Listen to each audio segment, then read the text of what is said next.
Treasure Soil, the landing spot for not one, but two global big-name tech giants. Indiana definitely rose to the top. This site, this location. Hundreds of millions of dollars in investment stretching from the Ohio River to Fort Wayne. Details on Meta and Google's big plans for Indiana. Plus, a new strategy for a central Indiana treasured property. What's next for Lafayette Square Mall and how it will change the face of Indy's northwest side. And Indiana's newest hospital getting a blessing from the Bishop of the Gary Diocese. We take you to Crown Point to check in on Franciscan Health's new healthcare facility for patients in Northwest Indiana. Inside Indiana Business is next. From Indiana's business news leader, this is IBJ Media's Inside Indiana Business with Gary Dick. Presented by Elevate Ventures and Indiana University. Hello and welcome to Inside Indiana Business. I'm Gary Dick, coming to you this week from Jeffersonville in southeast Indiana.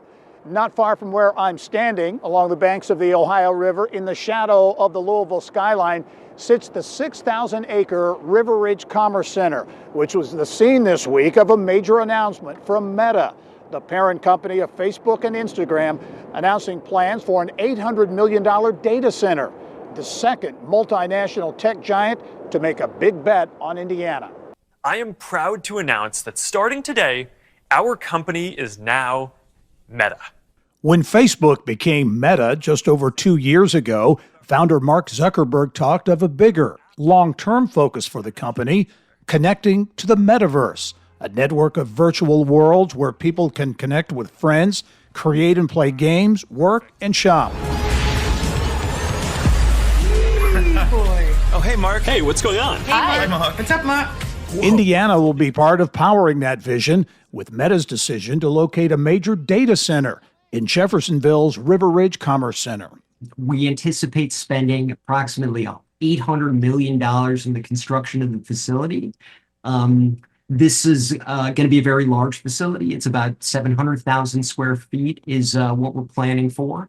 It's going to be part of our global infrastructure that allows us to connect billions of people across the world, across multiple apps, Instagram, Facebook, WhatsApp, Meta Quest, Threads, the list goes on and on. And, you know, what it has enabled us to do that are our amazing partners in Jeffersonville. More than 1,200 workers are expected to be on this 600-acre site to build the data center. And once complete, there is anticipation of a spin-off effect.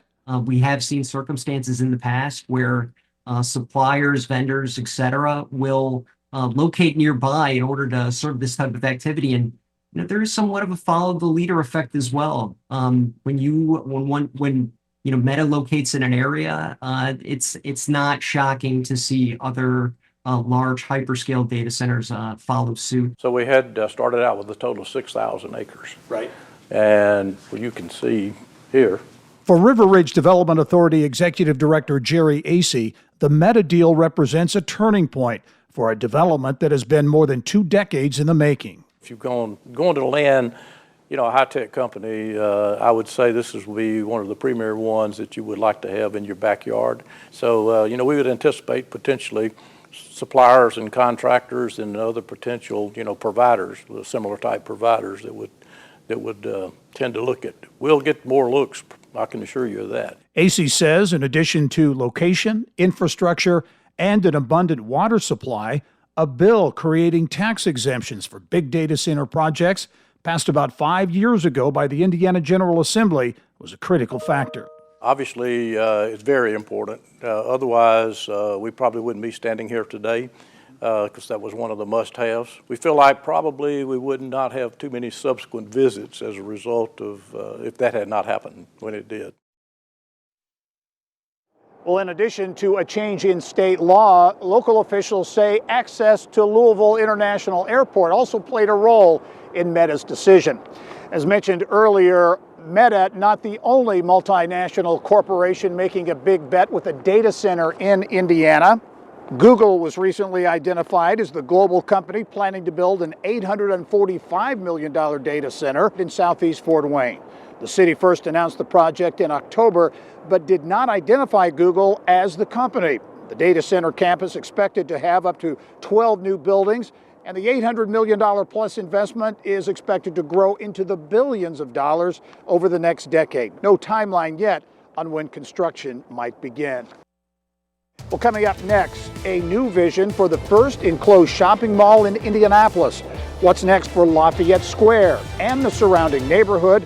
A potential game changer for the near Northwest Side. Vintage video of a transformational shopping experience in central Indiana.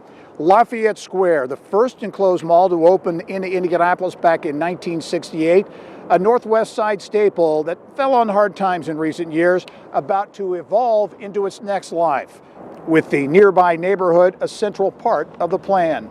For more on what might be next with Lafayette Square and other business news making headlines around Indiana, let's send it back to Indianapolis on our new studio home at Fox 59, and Mary Rachel Redmond with more. Mary Rachel. Well, Gary, the initial plan called for a $200 million mixed-use renovation of the 50-year-old Lafayette Square Mall called Window to the World. But now the project is shifting focus and has a new name, The Square. The Square will keep that international flavor, but will also embrace the rich history of Lafayette Square and the surrounding neighborhood. Soho's Capital CEO Fabio De La Cruz says more than half of the mall will be torn down to make way for new buildings, diverse tenants, and what will essentially become a new neighborhood. For example, we will have a school, we will have a film studio, we will have several apartment complexes, a couple of boutique hotels. We're working with one of the biggest health institutions in the state to bring corporate offices. De La Cruz says he's currently negotiating with the city on incentives packages that should take about 6 months to complete. A mainstay for the Indiana Pacers is calling it a career. Chief Executive Officer Rick Fuson stepping into retirement. Fuson has been with the Pacers for almost 40 years, starting out as Director of Special Events back in 1984, when the Pacers still called Market Square Arena its home. He was promoted to COO back in 2014 and became CEO in 2021. Current COO of Pacers Sports and Entertainment, Mel Raines, will take over Fuson's role. Fuson's heart has always been close to the Indianapolis community. I think it comes a little bit from my mom and dad and the fact that Indianapolis was so important to my family. But also, Herb Simon and Jim Morris and Larry Conrad and all the folks that I've had the opportunity to work for and with over the years, that's what they teach. And it's just not about living in a city, it's about participating in the city. It's going to be great. Here's what's making news around Indiana. Brought to you by the Indiana Association of Realtors. Indiana's 21,000 realtors. The neighbors you know, the experts you can count on. Well, topping this week's business news making headlines around Indiana, the U.S. Air Force's new advanced trainer plane getting another dose of Indiana innovation. Saab and West Lafayette landing a $100 million deal with Boeing to produce the fuselage section of the U.S. Air Force's T-7A Red Hawk jet. Workers will make this section of the Red Hawk and ship it to Boeing plant in St. Louis. Saab opened its $37 million facility at Purdue's Discovery Park in 2021 and expects to hire 300 workers within the next 3 years. And all in the family business story unfolding in the southwest part of the state. Inside Indiana business host Gary Dick with the latest moves at Atlas Van Lines in Vanderburgh County. Sudeth Moving, a company based out of Jacksonville, Florida, is returning to the fold at Evansville-based Atlas Vans. Sudeth, part of Atlas World Group from 1950 through the early 80s, will once again be operating under the Atlas umbrella. It's a big move for the bottom line for Atlas. Sudeth, an $800 million global company servicing 180 countries.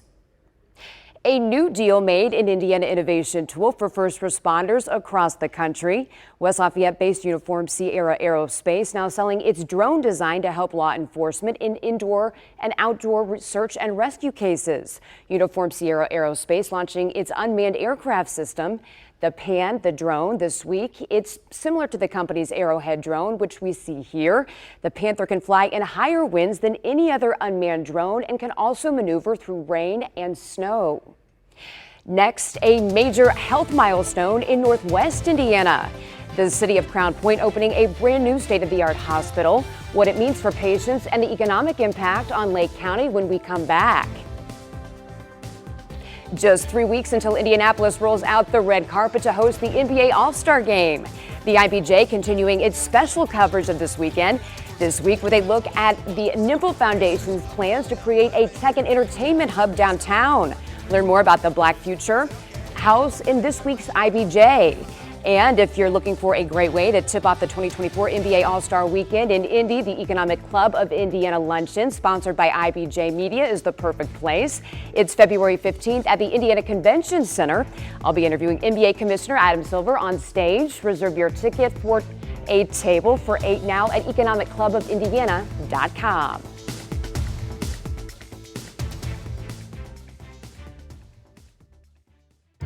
At PNC Bank, we're committed to making a difference in the lives of our customers and communities by helping them move forward financially.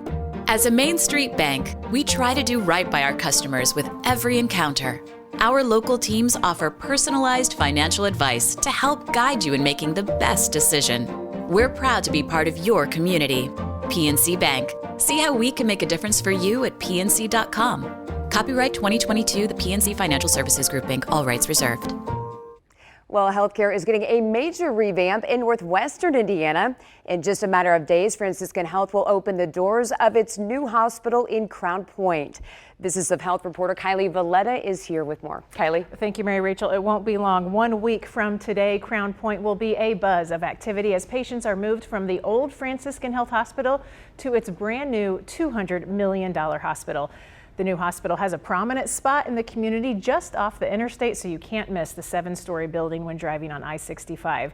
The old Franciscan Hospital was built in 1974, so leaders say it became impossible to update and retrofit it to meet the current standards of modern healthcare.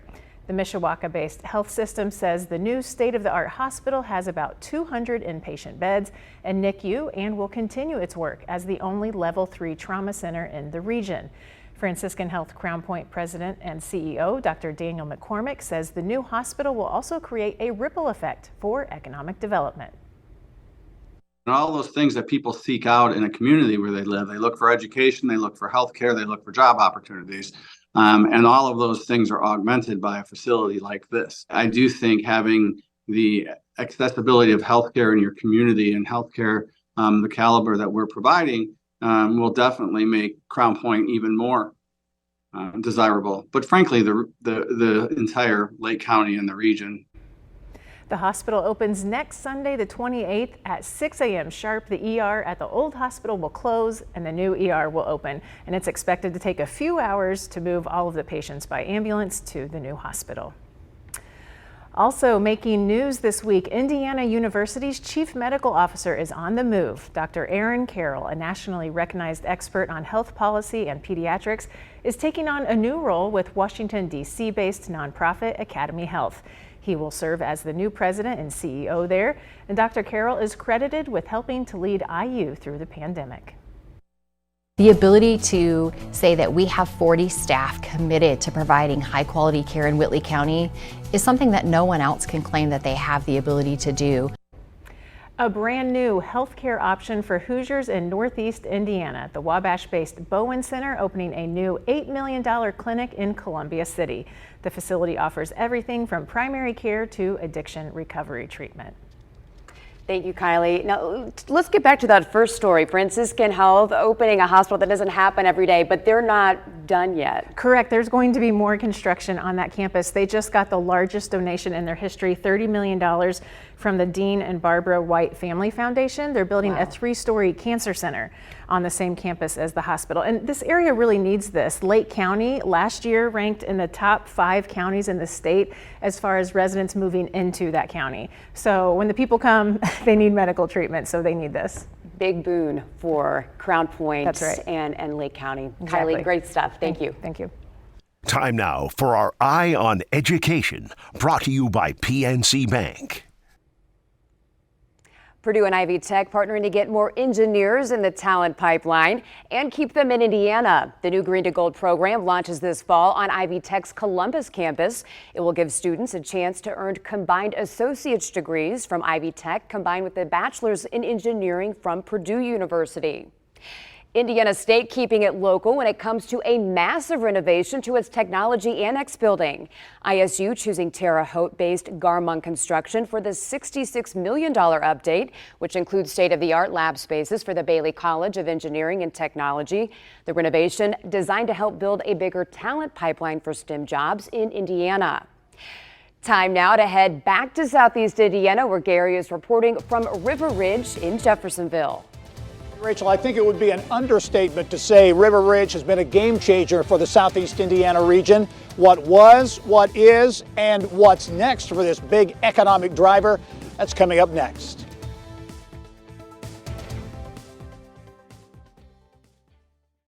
Welcome back to the River Ridge Commerce Center in Southeast Indiana. You know, what started as a tiny craft distillery in Nashville has become a major Indiana tourist destination. Hard Truth Distilling sits on the rolling wooded hills of Brown County. Founder and partner Jeff McCabe, my guest this week on the Business and Beyond podcast. He says Walt Disney was an inspiration for the Hard Truth campus, which now attracts more than 400,000 visitors annually. One of the models we study is Walt Disney himself and the intentionality he had in everything he did, and you still see at Disney. We thought, what could we do that would really complement everything else that's going on in Nashville and Brown County? You know, we really were kind of inspired by all the elements that come together for a place like the Disney properties. Much more with Hard Truth Distilling founder and partner Jeff McCabe on the Business and Beyond podcast. It's presented by PNC, and you can check it out Monday at InsideIndianaBusiness.com or wherever you get your podcasts. Well, as you look now at aerial shots of the River Ridge Commerce Center, the 6,000-acre property certainly looks much different than it did years ago when it served as an Army ammunition plant, producing gunpowder from World War II through the Vietnam War. But as Facebook's decision to locate a major data center suggests, it is quickly becoming a destination for advanced industries. In the Army now, I'm going reveille. He's the boogie-woogie bugle boy of Company B. Its roots date back to the 1940s and a much different mission. Nearly 30,000 employees in 800 buildings at the Indiana Army ammunition plant produce propellant charges for artillery shells for the U.S. military in World War II. The massive property between Jeffersonville and Charlestown would ultimately produce ordnance to troops in the Korean and Vietnam Wars before its closure began in the early 1990s. River Ridge Chief Director of Corporate Strategy, Wendy Dant-Chesser, grew up not far from a massive facility. Growing up in this area, it was really hard to understand what was behind the fence. And there used to be a chain link fence all the way around it with barbed wire on the top. And if you got too close, somebody with a machine gun on his hip would come and ask you what you were doing. And it was not inviting at the time. So many of us who grew up here just knew that there was this really long stretch of roadway to get from Jeffersonville to Charlestown. What we have today is an invitation to come in, figure out what it is that River Ridge has to offer, and its contributions to our regional economy are bigger and greater than I think we ever expected. Today, the River Ridge Commerce Center is home to 75 companies and nearly 12,000 employees, connected to the Port of Indiana Jeffersonville, the new Ohio River bridges, multiple interstates, and near the UPS World Port in neighboring Louisville. River Ridge is becoming a magnet for investment. The $800 million Meta data center joining a diverse group of companies, putting a charge into the regional economy. We've got great hope that as River Ridge develops to maturity, it will continue to provide more of an economic impact than anything that the Army ammunition plant did. And it's diversified. The fact that we've got different NAICS codes that are making anything from food products to warehousing to now a data center, in addition to some of the most recent announcements. Within the last 3 months, we've had announcements such as the Cheesecake Factory, which is going to build literally a cheesecake factory at the Charlestown end of the site. To Canadian Solar. They're going to be building photovoltaic cells for solar panels. They're going to be located right next to the Meta data center. And so we're seeing some tremendous changes in a short amount of time in this wonderful resource that is going to really provide an economic engine for all of this portion of Indiana and portions of Kentucky as well. Certainly a major transformation here in Southeast Indiana. Well, that's all the time we have for this week's show. As we leave you this week from Southeast Indiana, we give you a look at images of some of this region's natural wonders, which are helping to attract talent and tourists to the area. I'm Gary Dick. Thanks for joining us. Go out and make it a successful week. Thank you for listening to the Inside Indiana Business Television podcast. Remember, you can get the latest business news from every corner of the state at InsideIndianaBusiness.com.